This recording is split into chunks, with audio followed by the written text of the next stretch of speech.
You think that if a recording exists, it can be explained. That if a signal was captured, it must have a source we understand. But that assumption is wrong. NASA has thousands of hours of archived audio, and only a fraction of it has ever been released to the public. The rest is buried under neutral labels like interference, static, calibration error, cosmic background noise. Labels that sound final, safe, comfortable. But some of these recordings refuse to stay quiet, even decades later. They don't behave like random noise. They don't follow patterns. They arrive suddenly, as if something precise briefly broke through, and then they vanish, leaving no trace except the sound itself. One of the earliest incidents happened during what should have been a forgettable shift, a routine communication test with an unmanned orbital probe. The room was calm, dimly lit, filled with the low hum of equipment and the soft hiss of a clean signal. Operators weren't even fully paying attention. Then, beneath the noise floor, something began to form. At first it was so faint it could have been ignored. Then it grew clearer. It wasn't a voice. It wasn't static. It was a deep, elongated tone, uneven, strained, like metal being bent slowly but endlessly. The sound carried weight, as if it was under pressure. It lasted less than 10 seconds. In that time, every conversation in the room stopped. When it ended, the signal returned to normal, as if nothing had happened. No alarms. No system failures. Engineers spent weeks trying to recreate it. They adjusted frequencies, swapped receivers, isolated antennas, simulated cosmic conditions. Nothing worked. The sound never returned. The file was archived and marked as an unexplained anomaly. Years later, during an entirely different mission, another system detected something almost identical. Different hardware. Different team. Different decade. The waveform matched too closely to be coincidence. Again, no explanation followed. Another recording surfaced during a crewed mission, and this one was handled even more carefully. In the official transcripts released to the public, the moment simply isn't there. The timeline jumps cleanly over it. But internal drafts and raw audio logs tell a different story. You hear the steady breathing of an astronaut inside the helmet, slow and relaxed. You hear faint background sounds from the cabin. Then there is a pause.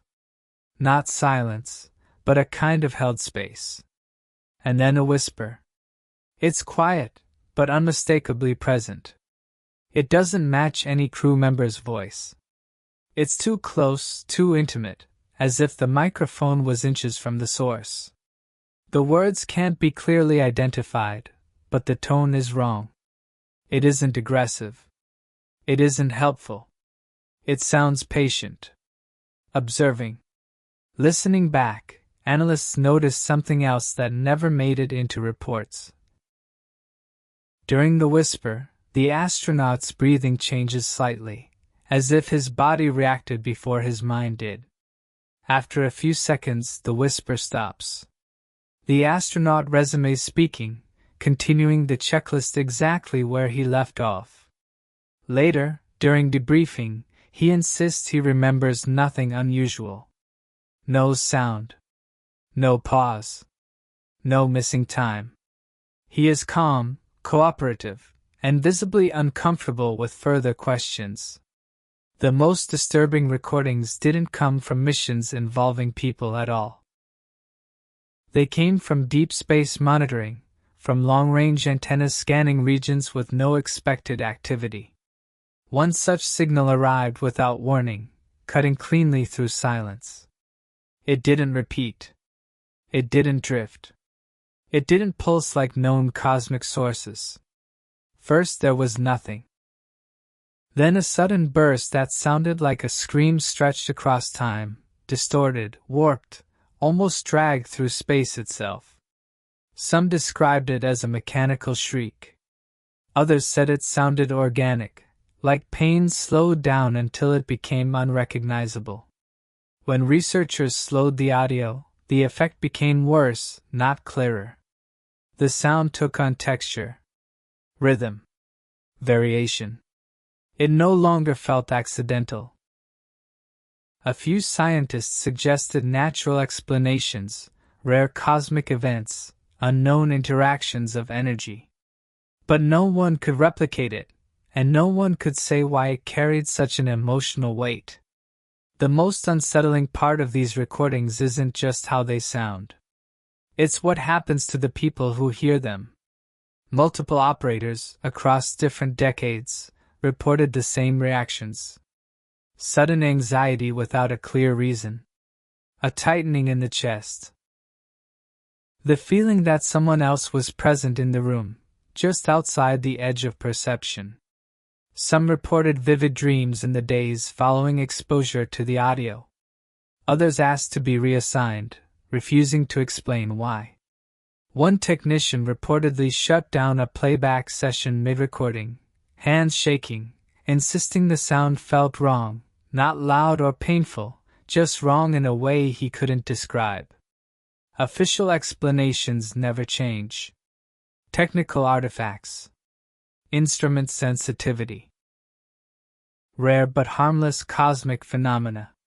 Yet certain recordings quietly vanish from archives. Access permissions are altered. File names change. References disappear from internal databases. No public statement is ever made.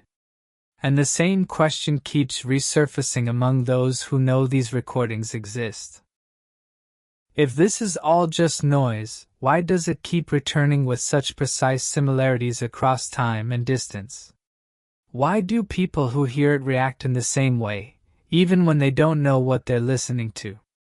And if these are only recordings, nothing more than vibrations captured by machines, why is there such visible hesitation, such unspoken fear, when someone suggests playing them again?